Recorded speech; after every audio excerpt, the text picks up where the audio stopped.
Halo, halo, apa kabar Anda semua? Semoga selalu dalam keadaan sehat walafiat, tetap semangat. Assalamualaikum warahmatullahi wabarakatuh. Kembali berjumpa dalam program Off the Record, membaca berita di balik berita bersama kami, saya Hafsubun Arif. Dan saya Egi Beta, senang sekali menjumpai Anda hari ini. Semoga kita semua dalam keadaan sehat walafiat, supaya bisa berdiskusi dengan akal yang sehat juga. Ya, berdekatan dengan akal sehat dan karena sekarang terlalu banyak orang yang omon-omon nih Mbak Agi ya. Hari-hari omon-omon kosong. Nah, sekarang ya. Ini Mhm. seperti kita kemarin bahas ya, kelihatannya Pak Heru Budi ini makin serius ya menyiapkan diri untuk maju ke pilkada serentak DKI Jakarta, dan saya kira kita bisa memahami kalau Pak Heru Budi itu maju karena bagian dari bagaimanapun Pak Heru Budi adalah orangnya Pak Jokowi, dan Pak Jokowi masih ingin terus cawe-cawe. Tentu saja orang seperti Pak Heru Budi ini kita bisa duga kuat ini disiapkan oleh Pak Jokowi untuk merebut posisi gubernur Jakarta setelah nanti Jakarta ini ditinggalkan oleh presiden dan para menterinya begitu ya. Tapi ini sebelum pindah ini mesti dipastikan ya, karena Pak Basuki sendiri ngomong dia nggak mau pindah ke IKN kalau belum ada airnya. Katanya mau mandinya bagaimana kata dia. Ini ini menarik juga ini, tadi akan banyak sekali persoalan yang pernik-pernik yang detail-detail yang kecil-kecil yang mungkin orang lupa hitung, nanti bisa terjadi semacam itu ketika pindah para menterinya airnya nggak ngalir dari sana.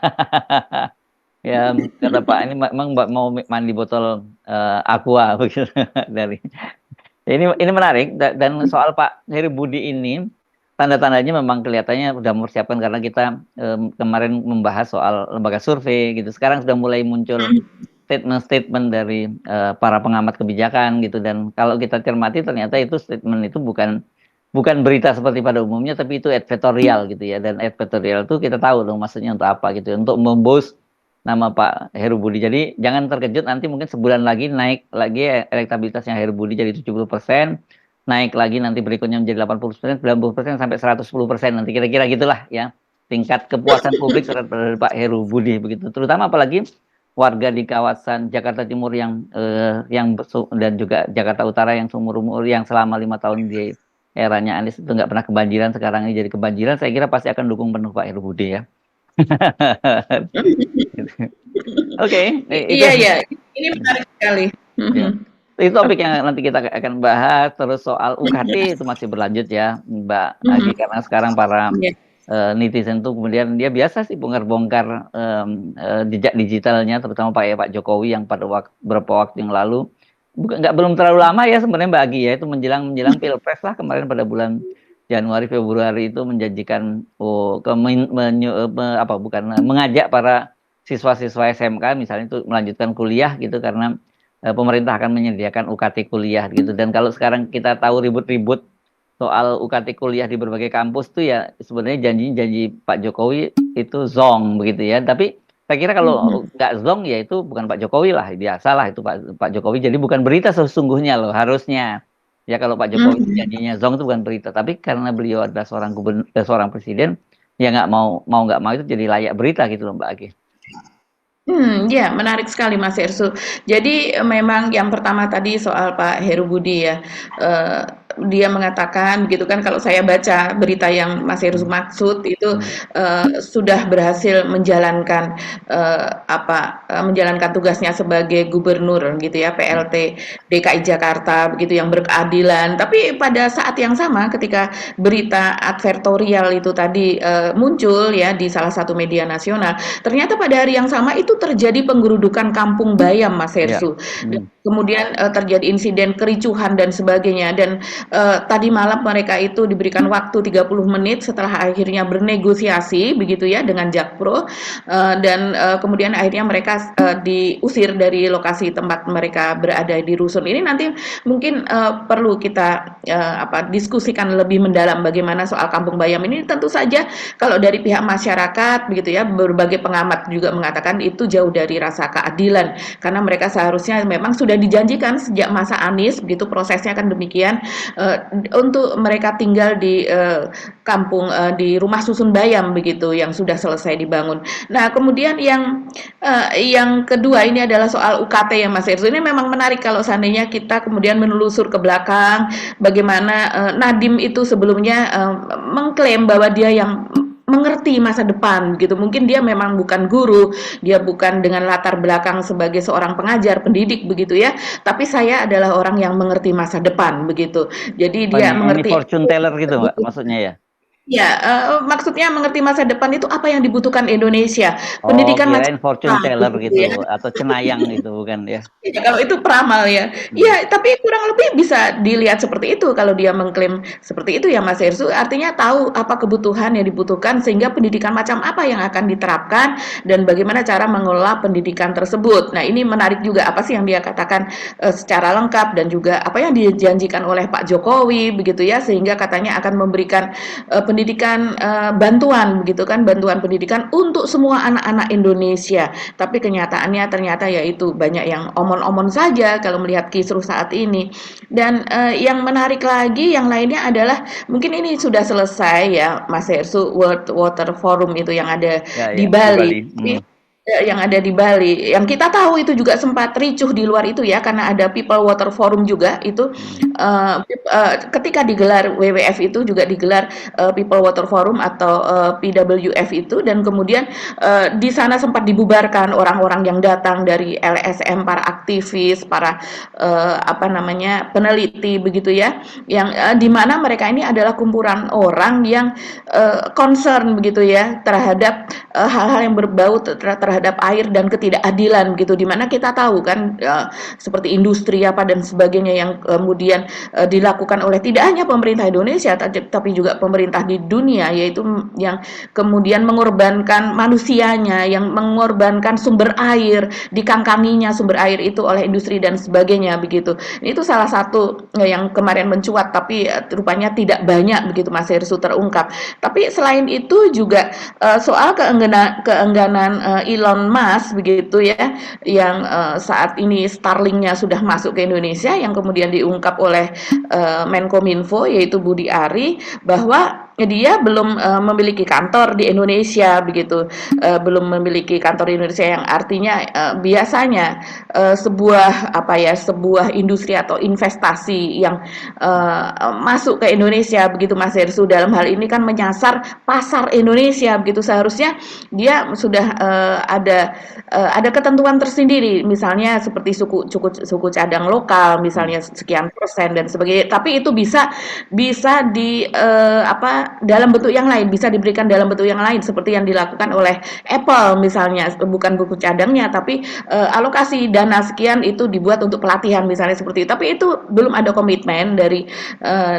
Elon Musk dan juga kapan dia akan berinvestasi secara manufaktur di Indonesia juga dia menghindar begitu saja begitu. Sudah sedikitnya 2 kali ditanyakan media. Itu juga menarik kita bahas Mas Hersu. Setiap kan Pak Luhut sama Pak Jokowi setiap kali ada Elon Musk itu pasti yang dibikin investasi ya. Kalau kemarin kalau sebelumnya kan kita tahu ditawari untuk pabrik mobil Tesla di sini gitu ya. Dan Betul. kemarin yang terakhir katanya peluncuran roket di Papua gitu yang ditawarkan oleh Pak ini maksudnya SpaceX-nya itu Mbak ya, kan tadinya kan katanya mau disiapkan itu di ibu kota negara baru kan di IKN kan rencananya. Kenapa sekarang tiba-tiba jadi di Papua itu? Memang untuk awalnya dulu disiapkannya itu di Papua, Mas Hersu, begitu. Sebelum ada IKN ya, supaya dia disiapkan tempat peluncuran roket begitulah. Tapi kemudian ketika mulai membangun IKN itu kemudian disiapkan itu di IKN. Jadi mau memilih yang sebelah mana begitu silahkan, lahannya sudah dipersiapkan, tapi tetap saja tidak ada tanggapan ini dari Mas Elon ini Mas Hersu. Padahal dia kalau di tempat yang lain seperti misalnya India, dia itu bisa ditekan begitu ya. Jadi India itu kan juga pasarnya sangat luas, 1,4 miliar setidaknya itu sekitar segitu atau mungkin sekarang 1 miliar 450 juta. Itu pasar orang gitu ya, penduduk itu ya pasar yang sangat-sangat luas untuk pemasaran mobil listrik yang kita tahu biasanya pabrik mobil listrik itu memang dibangun dekat dengan marketnya begitu. Dan ini bisa dilihat Elon Musk ini ini apa dia harus melakukan investasi dulu di sana, tidak bisa mendatangkan mobil listrik ke sana begitu ya tanpa berinvestasi membangun, nggak mau Perdana Menteri Modi gitu. Jadi kemudian tertunda selama beberapa tahun dan akhirnya dia menyerah, dia mau melakukan investasi infrastruktur pembangunan di sana begitu ya yang tentunya menyerap ribuan tenaga kerja. Nah, tapi di sini sepertinya kok kayak kita yang lebih memerlukan dia ketimbang dia memerlukan kita sebagai pangsa pasarnya begitu.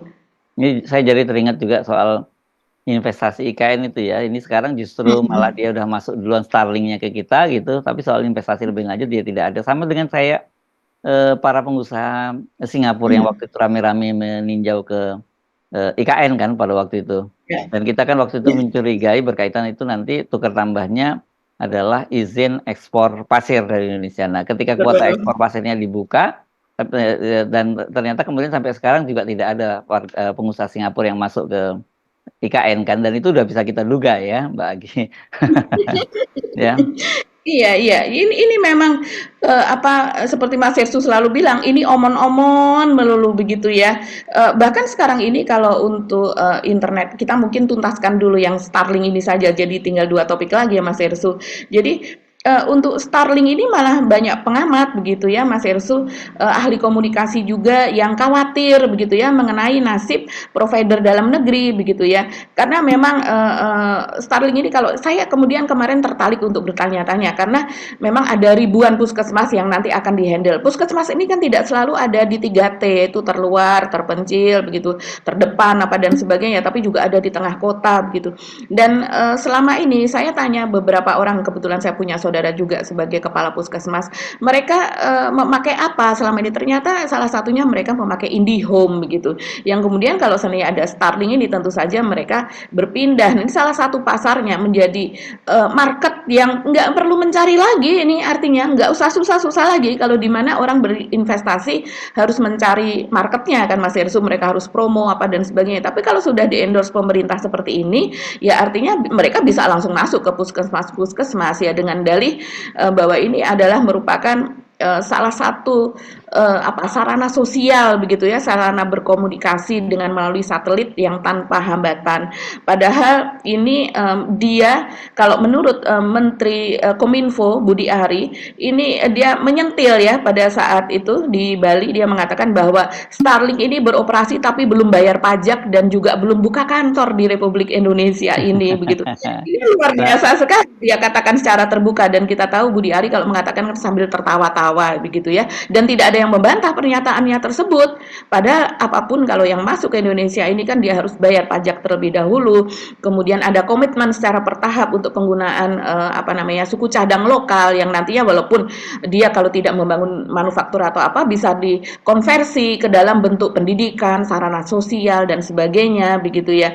Dan belum membuka kantor di sini begitu, kantornya hanya berupa seperti apa ya, seperti perwakilan gitu, belum kantor resmi yang memang itu kantor Starlink di sini gitu. Nah, saya membaca tapi saya kira ya, kan memang banyak yang mengkhawatirkan itu akan berpengaruh pada provider di dalam negeri. Tapi pertanyaannya memang provider dalam negeri itu berapa persen sih sahamnya seperti yang di Indosat, seperti Telkomsel kan juga sudah sahamnya juga bukan lagi kita yang mayoritas juga kan kalau seingat saya, seperti di Telkomsel bukannya sudah Temasek itu yang menguasai di situ. Sama dengan seperti Indosat bukannya Uredo tuh Mbak Agi. Bukan itu jadi pertanyaan. Yang kedua, saya membaca-baca juga soal tarifnya itu masih cukup mahal, Mbak, karena katanya saya baca tarif yang termurah itu 700.000. Sementara internet lain kan bisa lebih rendah dari itu dan kemudian harus beli peralatan kan. Untuk Starlink itu peralatannya sampai 7 jutaan begitu. Jadi memang ini kelihatannya cocoknya untuk wilayah-wilayah yang remote area begitu, yang belum terjamah oleh para provider. Tapi kalau untuk perorangan saya kira orang nggak akan pindah Pak kalau harus membayar peralatannya seperti kalau dulu saya nggak tahu apa namanya, kalau kayak TV dulu namanya decodernya begitu ya, sampai 7 jutaan, 7 sampai 8 juta, dan kemudian yang termurah itu satelitnya meskipun disebut unlimited itu sekitar 700.000 Mbak Aki. Sementara paket-paket yang lain, internet yang lain itu kan bisa di bawah itu, bisa separuhnya, bisa 300-an ribu sekian gitu Mbak Aki. Jadi saya sih nggak terlalu, kalau saya lihat ini saya mungkin belum detailnya ya. tapi kok saya nggak terlalu khawatir kalau soal itu, soal mati. Tapi mungkin ada soal-soal lain yang harusnya itu dikhawatirkan berkaitan dengan security, gitu loh Mbak. Karena itu kan Mhm. kontrol, kan kita tahu bahwa misalnya Starlink itu kan digunakan di Ukraine, begitu ya. Digunakan Ya, di Ukraine itu, dan itu membantu para pejuang di Ukraine untuk melawan ya. Uni Soviet gitu. Nah di Indonesia itu juga bisa Uni Soviet lagi, Rusia.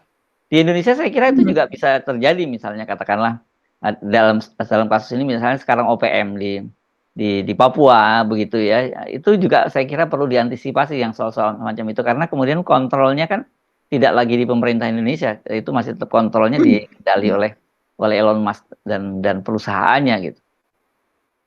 Iya ya, soal keamanan tentu saja Mas Hersi itu juga jadi sorotan begitu ya, karena takutnya dimanfaatkan dan kemudian ini kan tidak sepenuhnya bisa dikontrol oleh pemerintah Indonesia. Ya, Jadi kalau seandainya ini data-data kemudian mereka petakan, mereka simpan data-data ini, saya rasa dengan dengan apa open satelit yang seperti ini kalau seandainya kita melihat dari segi Negara Kesatuan Republik Indonesia, dari segi pertahanan dan keamanan, ini memang berbahaya dan ini yang mengatakan juga bukan kita tapi para pengamat begitu Mas Hersu. Seperti salah satu pengamat yang mengatakan ini seperti Henry begitu ya. Henry ini Henry dulu Subiakto menjadi ya, Profesor Henry Subiakto ini ya, maksud Anda ya. iya, Henry Subiakto dulu staf ahli Kominfo ya, Mhm. justru dia adalah staf ahli Kominfo begitu yang dia mengatakan bahwa ini potensi bahaya. Ya kita juga melihat seperti itu Mas Irsu, begitu langit kita dikuasai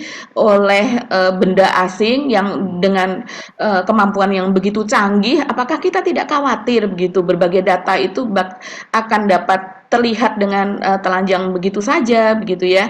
Ya. Apalagi ini masuknya adalah seperti eksklusif gitu, tidak melalui Hmm. tahapan yang bagaimana seperti yang selayaknya kalau seandainya ada investasi lain harus masuk ke Indonesia. Ini Ya. kan seperti kita tuh seperti berharap sekali Elon itu masuk ke sini begitu dan Mhm. kemudian melakukan investasi di sini yang seolah kalau memang dia ini seperti ikon begitu ya Mas Ersu, seperti ikon yang kalau nanti dia sampai berinvestasi di IKN maka akan menjadi investor-investor yang lain kemudian akan mengikuti ya seolah-olah kan seperti itu. Padahal kita tahu baru saja di Jerman bahkan terjadi demonstrasi besar-besaran terhadap perusahaan Elon ini yaitu di mana di sana menjadi basis mobil listrik untuk Eropa dan kemudian ternyata SEG yaitu apa social environment dan good governance begitu yang dia selalu katakan itu dipertanyakan karena di sana memerlukan apa untuk perluasan pabrik di sana begitu ya untuk pasar Eropa ternyata akan membabat hutan yang ada di Jerman dan ini ditentang oleh para aktivis dan juga penduduk dan warga di sana yang tidak mau hutannya itu Ya. di apa dideforestasi begitu. Jadi ya memang ini adalah kekuatan pemerintah Indonesia saja nantinya. Apakah kita mau saja begitu demi untuk supaya Elon masuk, kemudian kita dengan memberikan begitu saja kemudahan gitu, ataukah nanti kita melihat ke belakangnya seperti apa? Ada klausul-klausul yang lain. Tapi yang jelas sampai sekarang Elon Ya. itu menyatakan bahwa dia belum ada niat untuk berinvestasi di sini. Oke, mari kita pindah topiknya ya. Kita masuk mana dulu? UKT dulu atau Heru Budi dulu? Heri Budi ini menarik Mas Ersu Ya, ya, ya. ya. Jadi bagaimana itu ceritanya soal apa namanya berita dengan jelas-jelas ada tagar ad begitu ya Mas Ya, Ersu ya. di X. Ya, ya, kalau ada tagar ad itu kan berarti editorial ya, dan kemudian kalau lihat beritanya ini dia mengutip seseorang katanya pengamat kebijakan publik ya dari GMT Institute gitu namanya Agustinus Tamtama Putra. Dan ini ya nama ini untuk media masih belum cukup familiar juga gitu Mbak Agi, dan kemudian menariknya tadi selain tulisan ada tagar editorialnya di CNN itu di sini fotonya ini foto ilustrasinya itu juga arsip dari Pemprov DKI Jakarta gitu. Jadi bisa diduga ini berita ini adalah yang berita yang disiapkan oleh dari Pemprov DKI Jakarta, karena kalau wartawan kan biasanya dia akan menggunakan dokumentasi dari kantornya sendiri. Kalau ini dengan menggunakan dokumentasi dari Pemprov Jakarta ya beritanya itu dibuat oleh Pemprov DKI Jakarta. Jadi oke, itu sih sebenarnya sah-sah saja, sering memang terjadi semacam itu editorial gitu. Tapi kan persoalannya itu kemudian satu ini menunjukkan ada upaya untuk semacam marketing politik terhadap terhadap Heru Budi yang menggunakan juga anggaran dari pemerintah Pemprov DKI Jakarta. Dan kedua kita bisa semakin membaca itu intensi dia untuk maju pada Pilkada serentak tahun 2024 ini pada bulan November. Nah tentu kita kemudian mengkait-kaitkan juga kan pada waktu kemarin ada survei tentang kepuasan publik terhadap Heru Budi sampai 60% itu. Untuk orang sekelas Heru Budi yang presiden, yang gubernur, pejabat gubernur, dan kemudian dengan kinerja yang seburuk itu dapat kepuasan 60% itu saya bingung gitu. Apakah, mohon maaf, jadi saya menggunakan ini bukan untuk menghina, apakah dianggap bahwa rakyat Jakarta itu bodoh gitu, dan atau ini standarnya terlampau rendah gitu sehingga orang seperti Heru Budi kok bisa dapat sampai kepuasan 60% begitu loh. Iya, ini menarik sekali. Mana judulnya ya, ini kalau ya adalah sebuah berita advertorial begitu biasanya setahu saya tidak di sini maupun di media luar negeri begitu ya, itu biasanya ada dua pola. Apakah tulisannya itu ditulis oleh si apa namanya pemberi placement begitu ya, si apa yang membayar begitu ya, yang membayar untuk penempatan berita tersebut, ataukah memang ada tim writer dari pihak penyedia layanan jasa yaitu dari pihak medianya. Itu bisa dilakukan keduanya. Nah, ini siapa yang menulis ini begitu ya, Mas Hersu? Karena ini isialnya INH ya, biasanya walaupun itu dari pihak Pemprov DKI misalnya ini yang mereka menempatkan advertorial semacam ini, tapi biasanya juga ada editornya begitu ya. Iya, tapi ini kalau judulnya Mbak, ini bukan judul wartawan. Kalau media mungkin tulisan judul Heru Budi dinilai berhasil hadirkan solusi berkeadilan untuk Jakarta. Ini judul-judul editorial banget ya. Kalau wartawan nggak mungkin bikin judul seperti itu. Ya. Iya, dan apalagi ini solusi berkeadilan begitu Mas Hersu. Apa maksudnya itu? Bahasanya susah ini. Maksudnya apa? Ini kita telisik ini Mas Hersu. Heru Budi dinilai berhasil hadirkan solusi berkeadilan untuk Jakarta, dan kemudian ini dimuat pada hari Selasa 21 Mei malam hari ya, pukul 20, yang artinya kemarin malam ya Mas Hersu, tadi malam. Dan kemudian di sini dituliskan, kita lihat saja paragraf awal ya. Penjabat Gubernur DKI Jakarta Heru Budi Hartono dinilai berhasil menghadirkan solusi berkeadilan dalam menghadapi keadaan yang menyangkut hajat hidup masyarakat Jakarta. Ini yang menarik lagi paragraf keduanya, diantaranya penyelesaian masalah terhadap warga ex Kampung Susun Bayam atau KSB, atau yang paling baru adalah ganti untung terhadap warga terdampak normalisasi Kali Ciliwung. Dan kemudian pengamatnya yang dipilih ini paragraf ketiga, mungkin teman-teman off the record apakah pernah mendengar nama ini ya. Pada prinsipnya ada win-win solution yang ditawarkan Heru di setiap problem, tentu yang terbaik bagi warga dan meminimalisir persoalan baru di kemudian hari. Ini bukan kata-kata pengamat. Kalau pengamat sepertinya tidak seperti ini begitu ya kata-katanya. Ini diungkapkan oleh pengamat kebijakan publik GMT Institute. GMT ini apa ya? GMT Institute, Agustinus Tamtama Putra, Selasa 21 Mei. Nah, ini menarik sekali. Apalagi ini di placement ini diunggah pada pukul 20 WIB Mas Hersu, dan kemudian kita tahu kemarin itu memang viral sekali Mas Hersu, kejadian di Kampung Susun Bayam atau KSB itu tadi. Di sini mention soal penyelesaian masalah terhadap warga ex Kampung Susun Bayam, dan ternyata kemarin ada ratusan aparat itu yang menggeruduk Kampung Susun Bayam tersebut. Terjadi kericuhan, bahkan kalau masyarakat setempat, warga setempat mengatakan ada pemukulan, ada pencekikan dan sebagainya, dan yang jelas mereka diusir dari lokasi tempat mereka tinggal begitu ya Mas Hersu. Ini kan polemik ini sebenarnya sudah terjadi ini 1 tahun lebih begitu, dari sejak tahun 2022 yang seharusnya mereka tinggal menerima kunci saja untuk menghuni Kampung Susun Bayam tersebut, tapi kemudian ada dalih dari Jakpro, yaitu dalam hal ini Jakpro sejak Anies lengser pada tahun 2022 bulan Oktober begitu ya. Sejak itu kan yang memimpin adalah Pak Heru Budi ini begitu Mas Hersu. Dan ini menarik sekali. Jadi pada hari yang sama di mana terjadi kericuhan, kerusuhan, penggerudukan terhadap Kampung Susun Bayam, dan kemudian malam harinya mereka harus diusir ke penampungan sementara, penghunian sementara begitu ya. Ternyata malam itu juga ada berita ini. Ya, jadi kalau dalam bahasanya netizen ini nyebokin gitu ya Mbak Agi ya.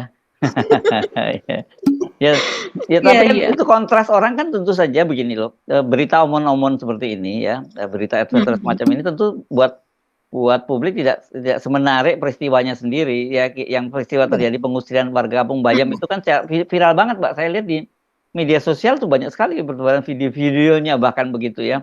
Jadi, Betul.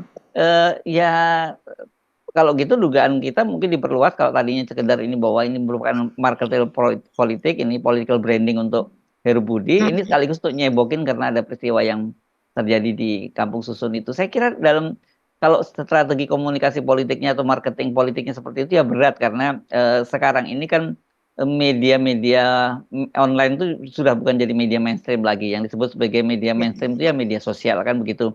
Makanya Betul. kemudian pun ini oleh CNN kan di boost gitu lewat akun Twitternya ya tapi Mhm. dia tetap dengan menggunakan tagar ad tadi advertorial gitu. Tentu Mhm. Mhm. bagi ada media memang ada etikanya semacam itu. Bahkan kalau Mhm. di media-media asing itu kan yang disebut sebagai teori firewall ya Mbak ya, teori tembok api Mhm. gitu ya, pagar api bahwa antara Mhm. bisnis dan independensi redaksi itu nggak boleh bersatu. Nah di situ mereka menggunakan itu tagar advertorial itu semacam ya declare kepada publik, oh ini bukan berita loh, ini sebenarnya advertorial. Tapi ini kita tahu lah yang semacam gini, ini tarik menarik antara orang bisnis sama redaksi biasanya semacam itu. Tapi dalam situasi yang sekarang ini media itu sulit, ya memang advertorial ini lebih mudah diselundupkan sekarang gitu. Iya, mungkin, kalau yang mempertanyakan, yang belum melihat begitu ya, video yang sudah ramai Ya, beredar, mhm, mungkin bisa melihat video, pengusiran atau penggerudukan ke Kampung mhm. Susun Bayam tersebut, Mas Hersou.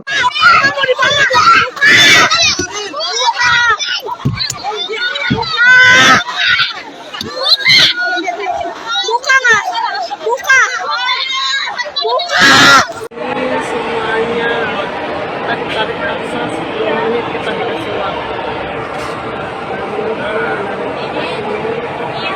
Dari baik sama teman-teman.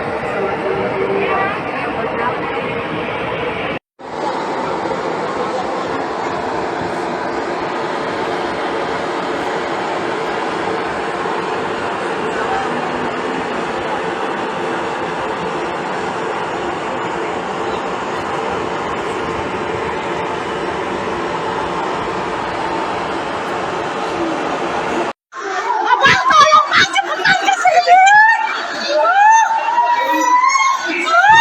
Nah ini saya kira ironis nasibnya penghuni Kampung Bayam ini karena kelihatannya waktu zamannya Anies mereka dijanjikan dengan tinggal serah kunci aja kan, tinggal masuk, bahkan sampai katanya orang itu nama-namanya dan nomornya mereka udah punya ya itu, tapi tiba-tiba sekarang ketika pemerintahan berganti dijabat oleh pejabat sementara Heru Budi ini, kemudian mimpi mereka bisa menikmati rumah susun di Kampung Bayam itu jadi menguap begitu saja, dan sekarang mereka dipindahkan ya Mbak Agi ya. Iya, betul. Jadi kronologisnya ini memang ketika dibangun JIS atau Jakarta International Stadium tersebut, ini adalah mereka yang menghuni daerah tersebut begitu ya. Hmm. Walaupun itu memang adalah tanah tersebut adalah milik negara, milik Ya. Pemprov DKI begitu. Tapi kan memang kalau mereka tanah itu tadinya kurang difungsikan dan kemudian mereka sudah menghuni sekian lama begitu Mas Ersu, biasanya ada kebijakan tertentu begitu. Dan ini dilakukan di masa Anies kemarin, yaitu bahwa mereka akan menempati, mereka akan ada di klaster tertentu yang mereka tidak akan jauh dari kawasan JIS tersebut, karena mereka ini ada juga yang bekerja kantor, mereka ini sebagian besar adalah pedagang di pasar yang berdekatan dengan kampung tersebut, yang artinya kalau mereka relokasi, ditempatkan di tempat yang jauh, maka mereka harus menempuh jarak yang jauh, dan mereka memang sudah mata pencariannya ada di sekitar situ, Mas Hersu. Jadi mereka kemudian dibangunkan Kampung Susun Bayam tersebut, dan sementara Kampung Susun Bayam tersebut dibangun, mereka direlokasi di Jalan Tongkol di daerah Ancol begitu. Nah, mereka juga diberikan uang yang artinya adalah uang sangu begitu ya, uang apa namanya? Kalau Jakpro menyebutnya adalah sebagai ganti untung, tapi pihak Hmm. pihak warga ini mengatakan bukan ganti untung karena di tempat lokasi mereka dipindahkan itu adalah kawasan kosong, kebun kosong begitu ya, yang nggak ada rumah sama sekali. Jadi mereka dikasih uang bekal tersebut begitu adalah untuk membangun rumah sementara, rumah hunian sementara sendiri yang tentu saja uang tersebut dipakai untuk membangun rumah sementara sebelum mereka menghuni Kampung Susun Bayam begitu.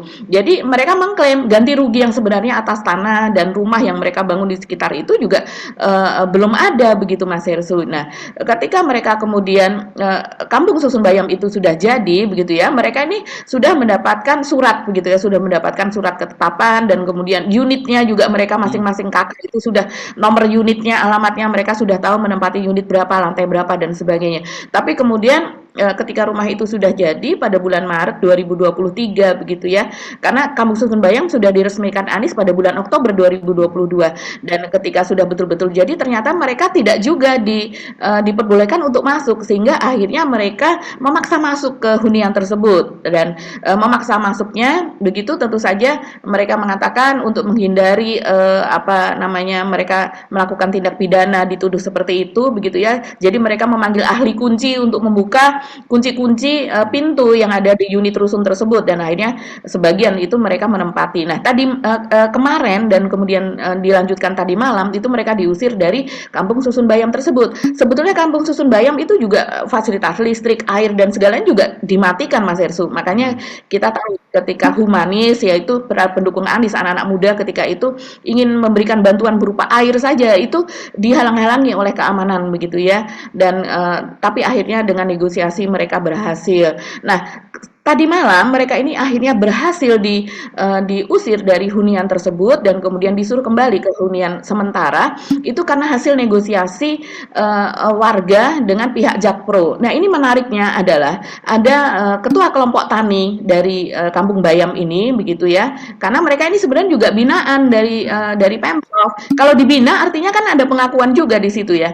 Jadi kelompok tani ini namanya Furkon itu dia pada tanggal 20 April yang lalu ketika menjelang berbuka puasa saat itu bulan Ramadan, dia ini dijemput paksa begitulah, ditangkap begitu Mas Hersu dan sejak itu dia ada di sel. Nah, ketika kemarin itu dia dikeluarkan untuk melakukan negosiasi. Ini menarik ya, Jakpro ini berkuasa sekali, dia bisa menyuruh orang untuk ditangkap, kemudian di sel dan kemudian ketika terjadi pengusiran ini dia dikeluarkan. Jadi dari sejak 20 April sampai dengan kemarin dia berada di sel ini yang namanya Pak Furkon. Dan menurut warga setempat ya kepada media warga tersebut mengatakan bahwa Furkon ini ya tidak ada surat penangkapan, tidak ada perpanjangan masa biasanya kan 20 hari ada perpanjangan dan sebagainya untuk masa dibui dan sebagainya ditahan gitu ya. Ini tidak ada. Nah, akhirnya tadi malam terjadi negosiasi dan hasil dari negosiasi tersebut yaitu akhirnya Furkon ini dibebaskan, tapi kemudian akan ada menunggu hasil dari Komnas HAM gitu ya. Komnas HAM saat ini sedang bekerja dan bagaimana hasilnya perselisihan ini karena menurut Jakpro kewajiban Jakpro sebetulnya sudah selesai karena ketika mereka ini diberikan ganti rugi begitu ya menurut mereka adalah ganti untung begitu ketika mereka disuruh pindah ke lokasi yang lain menurut warga ternyata tidak. Itulah kurang lebih konfliknya. Ya, oke. Sekarang soal UKT ya, saya kira memang kemarin ketika berlangsung rapat kerja antara Komisi 10 dengan Kemendikbud itu, kalau kita menyimak penjelasan dari Kemendikbud seolah-olah ya memang nggak ada persoalan begitu ya soal UKT. Tapi kan kita mesti realitasnya melihat di lapangan begitu ya seperti apa yang terjadi gitu.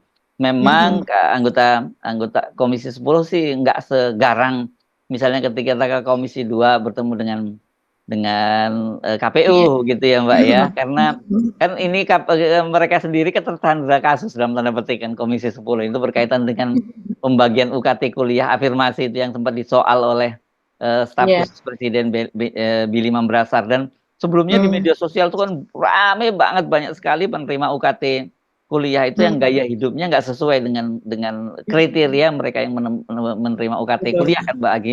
Ada yang punya mobil, mau beli iPhone baru dan kerjanya nongkrong di kafe dan sebagainya.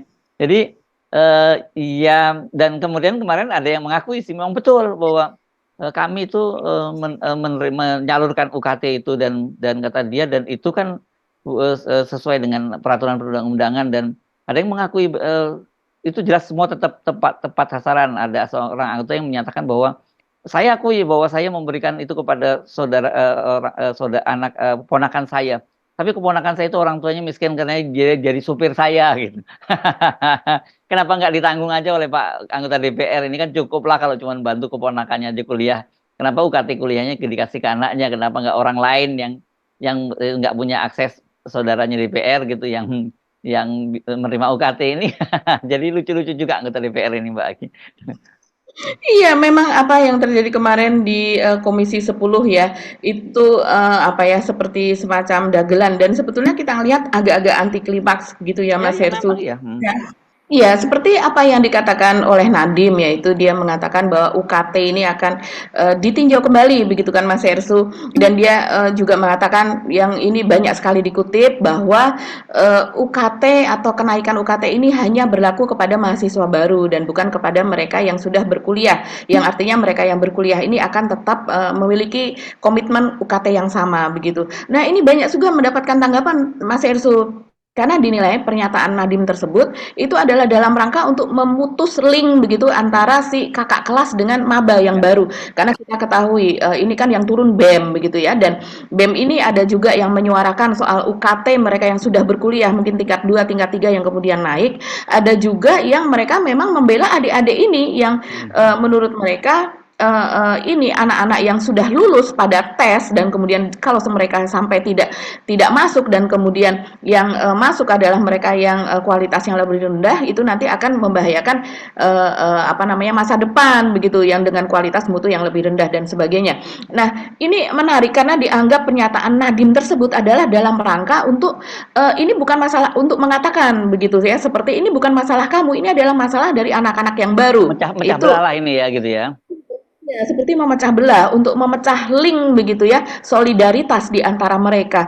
Nah, kalau saya melihat, oh iya mungkin ada ini apa namanya, mereka memiliki perasaan yang sangat tajam begitu ya, bahwa ini mereka tidak bisa dipecah belah seperti itu begitu, karena mereka nanti adalah keluarga besar, satu kesatuan. Dan kemudian kalau kita melihat Mas Ersu, ini kita menarik loh kalau melihat apa yang dinyatakan Nadiem dulu begitu ya pada tahun 2019 ketika dia baru saja diangkat menjadi Mendikbud. Dia mengatakan bahwa saya lebih mengerti masa depan. Yang ketika itu kan banyak sekali pendapat yang mengatakan bahwa Nadiem ini bukan orang pendidikan, orang yang tidak mengerti pendidikan di Indonesia karena dia pun sekolah juga di luar negeri dari keluarga yang kaya begitu ya. Nah, terus kemudian dia menyanggah itu semua dan dia mengatakan bahwa alasannya terpilih menjadi menteri untuk mengurusi pendidikan adalah karena dirinya itu lebih mengerti apa yang akan terjadi di masa depan. Dia menyebut selama ini telah bergelut dalam bisnis yang membidangi masa depan. Jadi ini kalau kita melihat nuansa-nuansanya, kita jadi membayangkan apa sih percakapan antara Pak Jokowi dengan Nadiem ketika Pak Jokowi memilih Nadiem. Kan kalau kita melihat sepertinya Pak Jokowi ini memang terpesona kepada Nadiem yang Ya, pendiri ya. Gojek itu Mas Hersu, sesuatu yang masih sangat baru begitu. Jadi Nadiem mengatakan, walaupun saya bukan dari sektor pendidikan adalah satu, saya lebih mengerti, belum tentu mengerti, tapi lebih mengerti apa yang akan ada di masa depan kita, yang artinya akan menyediakan pendidikan sesuai dengan kebutuhan masa depan. Nah, terus kemudian dia juga mengklaim seperti ini, mohon dukungan para milenial karena saya mewakili, satu-satunya mewakili milenial di kabinet, kata dia ketika tahun 2019. Jadi mohon dukungan teman-teman milenial untuk berbagai inovasi yang akan saya lakukan. Ini menarik, ternyata salah satu inovasinya adalah Permendikbud nomor 2 tahun 2024 yang sekarang menyebabkan UKT mereka bisa leluasa menaikkan UKT dan kemudian menjadi ya ricuh seperti saat ini Mas Hersu. Ya ya ya. Ya itu saya kira memang UKT ini ya ini kelihatannya beda sekali antara cara pandang Nadiem dan juga para pejabat di Kementerian Pendidikan itu dengan problem masyarakat. Mereka kelihatannya seperti hidup teraliniasi dari realitas kan. Kemarin termasuk yang soal Ibu Cici itu yang sekretaris Direktorat Jenderal Pendidikan Tinggi itu yang menyatakan bahwa itu soal kuliah itu tersier gitu ya. Ini kan juga jadi seolah-olah apa ya mereka tidak punya empati gitu kan, karena seolah ngomong ini kan nggak kebutuh-butuh banget juga. Jadi kalau lu nggak punya duit ya jangan kuliah lah. Itu kan yang kira-kira banyak sekali mendapat sorotan kan Mbak Agi, dan kemarin juga dalam rapat kerja itu disoroti soal pernyataan dari sekretaris Direktorat Jenderal Kementerian Dirjen Diktinya itu Mbak Agi. Belum lagi tadi Anda menyinggung soal Pak Jokowi juga yang sebelumnya juga membangga-banggakan soal KIP kuliah itu ya. Semua kan kalau Pak Jokowi nganggap bahwa semua persoalan di negara ini bisa diselesaikan dengan kartu gitu ya. Walaupun sekarang kartu-kartunya itu nggak jelas semua gitu ya. Karena ini kalau orang yang suka remi sebenarnya ini balak kosong semua kartunya Pak Jokowi gitu. Iya, luar biasa itu Mas Hersu. Dan ada satu lagi Mas Hersu yang dikatakan oleh Nadim dulu ya, bahwa semua itu berawal dari guru kata dia. Dari sisi kapabilitas dan kesejahteraan guru itu adalah suatu hal yang terpenting. Dia mengatakan kesejahteraan guru adalah hal terpenting, tapi kita tahu Mas Hersu bagaimana realitasnya di lapangan. Karena guru adalah justru dari kalangan yang paling banyak terjerat pinjol. Jadi dan ini di lapangan begitu. Guru ini paling banyak dan nomor 2 adalah ibu rumah tangga. Nah, bahkan ya berita baru saja ini terjadi, guru di Palangkaraya mabuk judi online, jual HP ibunya, terus kemudian memakai KTP adiknya untuk pinjol begitu ya. Dan ini jumlah guru yang terjerat pinjol ini adalah salah satu tanda kegagalan gitu Mas Hersu. Banyak sekali yang mengatakan demikian. Bagaimana bisa mendidik anak-anaknya dengan baik kalau gurunya saja resah begitu. Oke, saya kira ini kasus-kasus semacam ini nggak perlu kaget akan banyak bermunculan ini menjelang akhir dari pemerintahan Pak Jokowi ya. Karena tadi itu Pak Jokowi kita kenal slogannya dengan kerja, tetapi sebenarnya semua kerja itu tidak ada perencanaan yang matang ya. Jadi dampaknya ya seperti ini, akhirnya ini kayak sampah-sampah yang ada di bawah karpet ini bermunculan menjelang akhir kekuasaan dari Pak Jokowi. Jadi jangan kaget, saya cuma mengingatkan kalau nanti akan muncul kasus-kasus lain yang dari sektor-sektor yang berbeda gitu Mbak Agi. Kita akhiri ya Mbak Agi perbincangan kita kali ini Mbak Agi. Sampai ketemu lagi insya Allah besok. Saya Subhan Arif. Dan saya Gibeta, terima kasih atas perhatian Anda. Tetap salam 0%. Wassalamualaikum warahmatullahi wabarakatuh. Waalaikumsalam warahmatullahi wabarakatuh.